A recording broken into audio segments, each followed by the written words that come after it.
Hello and welcome to Tales from the Black Tower, where we try to have some fun playing solo D&D. I'm Body, and today we're going to be following Audentior, who just got done taking revenge for the tavern owner at the regular place, or the place where he was a regular, getting murdered, and from the people who tried to steal his box of Saint Terragnis. And he's going to the Temple of Saint Terragnis to find out about the box. But first, I've got a list of the tools and systems I use to play solo D&D in the description of this video, and like and subscribe if you feel so inclined. But anyways, I had started recording before and had a video error, so I actually had asked a couple questions. So I tested the scene. So we are going to the Temple of Saint Terragnis, and I asked the Oracle if this was happening before or after Chain had gone to the temple to ask about a similar box. And the answer to that was this is happening before Chain goes to the temple. The next question was, how long before? So is this long before Chain goes to the temple, or is it only a couple days? I don't know. This is why we have the Oracle. So the question is it long before Chain goes to the temple? Because it theoretically could be years before. No, it is not long before. So what I'm going to do now, this is sort of in the gray area. I'm just going to say it's D6 days before Chain goes to the temple. So it's about 6 days before. So these events are all starting to line up about 6 days before. So because we know this is something that came from the background of Audentior. This is his character sheet that I've got.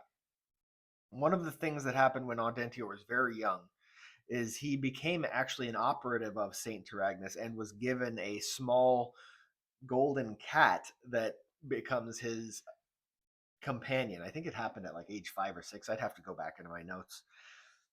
And it wasn't until age 13 when he had a similar experience to Chain, where he was in the gardens with his mother, but in the gardens of the patron that they were serving. She was, I forget her occupation at this point, but she was tending the gardens as sort of a hobby. And a lady came up with a knife in her back and gave the box to Audentior before ultimately dying. It's a very similar situation to Chain. And after that, being an operative of Saint Terragnis from a young age, he tried to protect this box and has had it for over 5 years, because as an adult he's like 18 or 19. So he is very familiar with this temple of Saint Terragnis. It's actually the temple that he goes to regularly. And the reason that he hasn't talked about this before to the priests at the temple is that it was very important for it to stay secret, and you can't always know who to trust. And basically he was trusting Saint Terragnis to reveal to him at what point is this something that he's going to need more assistance on, is going to need the help from the temple. So he's interpreting like this act that he had to protect himself, the box, and take revenge on the family that killed the temple or the tavern owner. He's taking that as the sign that he needs to get assistance from the temple. So he knows the temple priest that Chain is going to be working with, a priest by the name of Verilig Connell. And basically, Audentior is going to ask what the purpose of this box is and what should happen to it, what he should do with it. So Audentior sits down with Verilig. We don't know a whole lot about Verilig at this point.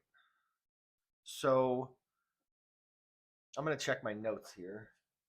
So yeah, after looking at my notes, it's not clear to me that Verilig is the priest that initially Chain met at when he went to the temple. So I'm going to say that this Chain met just a normal priest who recognized the box, and then Verilig Connell, who is the main priest of the temple to Saint Terragnis, came in later. So we are going to find out about the NPC Verilig with. I need to roll a D10, two D10s, 30 and 7. So he hoist granted. Granted hoist. Okay. And so that describes his what kind of character he is. So he grants things, he raises people up, which makes sense for a priest to be doing. He raises people up and he grants people blessings. I think he's sort of a stereotypical priest, honestly, if we're going to be going there. But now we find his motivations as an NPC. I sort of have this idea that we'll decide with the Oracle later on that this Verilig may become a player character. But for now, we're just figuring out his motivations as an NPC. And I'm going to do a D3 for this because we. It can get complicated if there are too many of these too often. So his motivations, we have 3 of them. Okay. And for this, we roll a D10 and a D8. Whoops. So the first of his motivations is amazing injury. The second of his motivations is alarming children. That's interesting. We're going to have to figure out what that means. And then the third of his motivations is quaint determination. So looking at these, I think the first thing that comes to mind for amazing injury is that he has some kind of injury that he received in being a priest. So I think he maybe is a previously an adventurer and he has some injury that took him away from being sort of on the front lines of being a priest for Saint Terragnis. So I'm not sure what that injury is. The question I have for the Oracle is this an injury that's obvious, like maybe a missing limb? Yes, it is something that's obvious. And actually, because we have, I don't know if really we can see, we have 2 exclamation points for these responses. It's an exceptional yes. So this is not just an amazing injury. He's missing, basically he's missing, let's just say high, let's go. We've got a D4. This is determining what limb he's missing. So 1 is left arm, 2 is right arm, etc. So 3, he's missing his right leg. And I'm just going to say he has some kind of prosthetic. And for whatever reason, this is a wound that he couldn't be healed by magic. Alarming children. How does that motivation work? I'm going to say that motivation is, the people who worship Saint Terragnis are seen as his children. And so alarming children means he is trying to raise the alarm to warn the people of the world about the forces of chaos that Saint Terragnis is opposing. So one of his missions is he's trying to warn civilization about the chaos that is coming. And I think that's why he knows so much about this box that Audentior is going to meet him to find out about. And I think quaint determination as the third motivation is relatively simple. He's simply a guy who has a lot of faith in Saint Terragnis and works towards his end.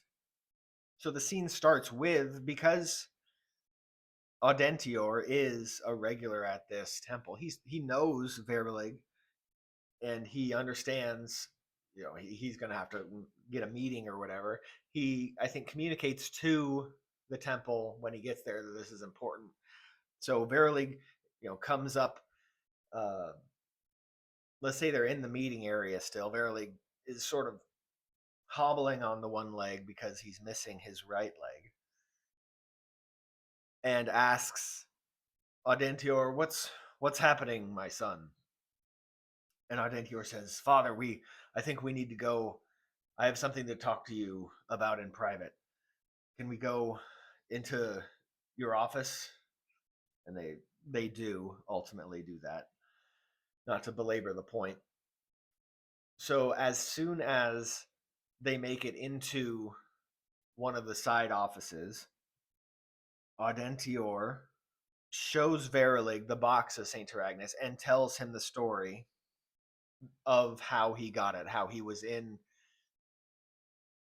the garden and a lady gave it to him before dying. We already know this that Verilig recognizes this and what its nature is. So he's going to say, "Oh goodness, yes, this is one of the relics of Saint Terragnis that has been hidden for a very long time.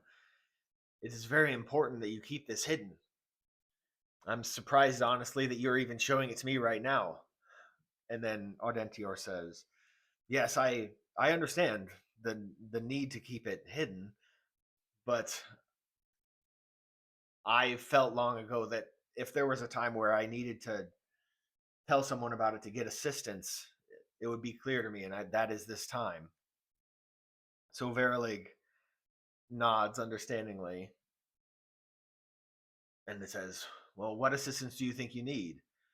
And Audentior says, I need to know what this is for and what I can do with it." So Verilig tells him about how it's sort of a shard of a weapon, a shard of an artifact of Saint Terragnis that can be used to combat chaos. And Audentior is going to understand the responsibility that actually it has even more weight than he knew. But he's going to ask advice from Verilig and ask him basically, I need to do. Audentior he's fairly intelligent, so he's going to try to he wants to do the research and try to see if he can find anything that maybe the other scholars that know about these boxes missed. And so he's going to ask if he can basically stay at the temple to do research about this artifact. And this is something that I think is very likely. So we're going to go with not quite the highest yes, but can Audentior stay at the temple and do the research? Yes. Okay. Verilig says, yes, of course you can. In fact, we have their sparse commodities, or not commodities, accommodations that they can give him and access to their library. And they can even send for some of the original records from other temples. So that, I think, is going to end the scene. Basically, we know what Audentior is doing next. He's going to be moving into the temple on a temporary basis and doing research on this artifact. What is the next expected scene that we have for Audentior? I think the next expected scene is when he finds out that someone else has a similar artifact. So we can interrupt that when we come back to Audentior. Maybe he actually finds something out about the artifact before then. But at the very least, this is a week later. That's the next expected scene for Audentior. So thank you for joining me on this ride. One of the things I wanted to touch on is that especially in solo D&D where you're creating a world from from scratch using the oracle, using these inspiration cards. There's a lot of scenes that not really a lot happens, like especially here. Like all that really happened was Audentior went and talked to this guy.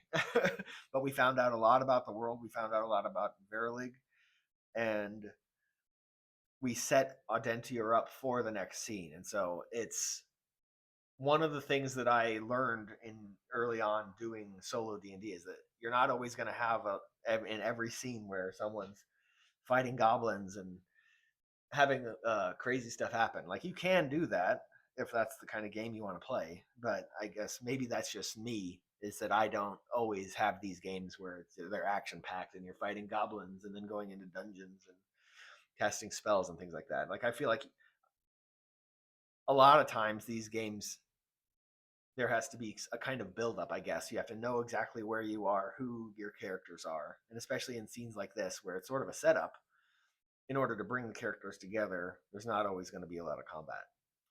But anyways, yeah, this has been Tales from the Black Tower, so we'll catch you next time.